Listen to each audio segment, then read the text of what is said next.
Hello guys, আপনারা দেখতে পাচ্ছেন আমাদের নতুন দোকান new fashion tailors and Panjabi house. আমাদের আরও একটি ব্রাঞ্চ আছে Dhaka tailors and Panjabi house, এটা নীলফামারীর ঢুলিয়া বাজারে অবস্থিত। আপনারা পাঞ্জাবি তৈরি করতে চাইলে চলে আসুন আমাদের দোকানে। নির্ভরযোগ্য একটি পাঞ্জাবি তৈরির প্রতিষ্ঠান।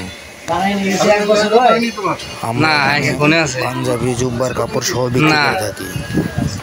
তাই চলে আসুন আমাদের দোকানে এবং আমাদের নাম্বার তো বন্ধ, আমি কয়েকদিন ফোন দিয়েছিলাম, আমাদের দোকানটা বিভিন্ন ধরনের কাপড় আমাদের কাছে রয়েছে। তাই আপনারা নিতে চাইলে আপনারা চলে আসুন নীলসাগর রোড, নীলফামারী। আশা করি সবাই আসবেন আমাদের কাপড়গুলো এবং আমাদের নিজস্ব কারিগর দ্বারা, নিজস্ব মাস্টার দ্বারা, বিশেষ প্রশিক্ষণপ্রাপ্ত কারিগর, যাদের নিখুঁত হাতের ছোঁয়ায় আপনার পোশাক হয়ে উঠবে আরও সুন্দর।